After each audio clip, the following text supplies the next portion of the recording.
All right, here we go. We have one of the greatest heavyweight boxers of all time. The man that went 48-0, defended his belt 19 times, boxing Hall of Famer, the great Larry Holmes, aka the Eastern Assassin, is in the building. Welcome to VladTV. Thank you. Well, this is our first time here. By the way, I'm such a huge fan, such a long-time fan. Such an honor to really be sitting with you today. My pleasure. Glad to have you. Well, this is our first time sitting down together, so I want to get into your whole story. So, you actually grew up in Eastern Pennsylvania in the 50s and 60s. Yeah. I came up here when I was 5 years old. I'm originally from Cuthbert, Georgia, and my dad moved us up here when I was like 5 years old, and I've been here ever since. Okay, and you're actually the fourth of 12 kids. Yeah, it's like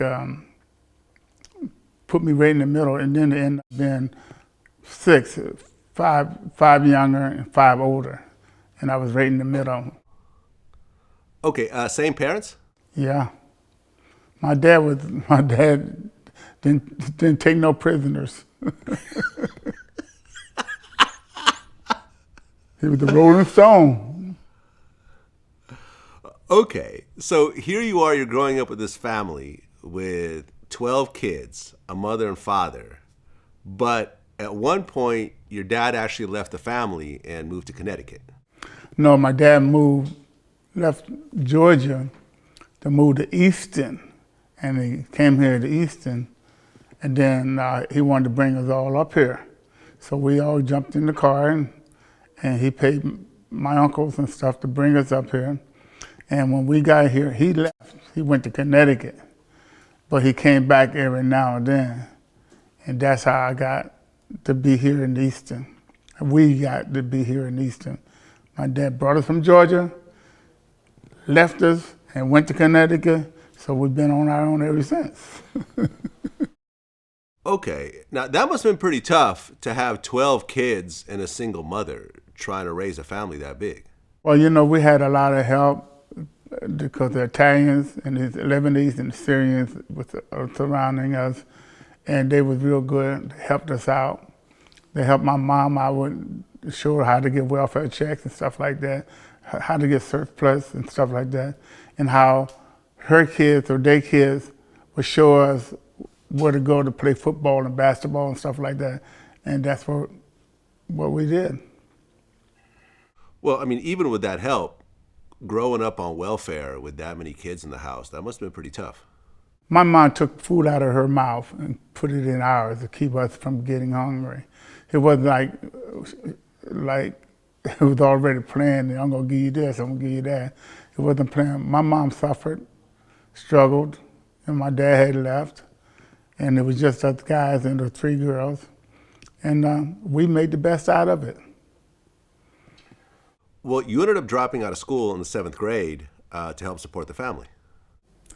Yeah, well, that's what they say I did, but I was trying to help everybody, you know. Everybody was helping everybody. You know, I dropped out of school in the 7th grade because I had really no choice but to drop out because the teacher didn't like me because I was an athlete and I was pretty good at football and stuff.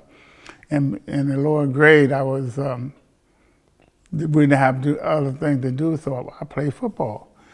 And the teachers didn't like that, jealous because I was a young kid playing varsity football, and I wasn't even ready for that, but because I was tall and strong, I guess, they let me in the football, and that's what I did. Was there a lot of racism around that time? Racist right now. It ain't stopped. It ain't gonna never stop, you know.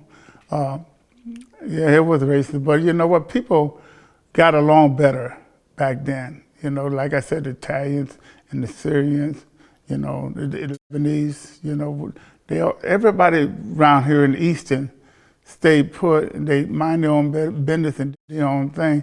And that's how we went. And as you know, notice, Easton's very small. We got about 25,000 people, and a lot of blacks or they came up like I did. And there was no animosity, jealousy, or any of those things.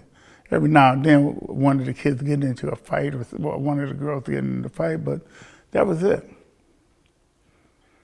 Well, while you were still going to school, were you getting into fights with other kids? Yeah, well, In school or in the streets, or not so much? Yeah, that's what it was in school, mainly.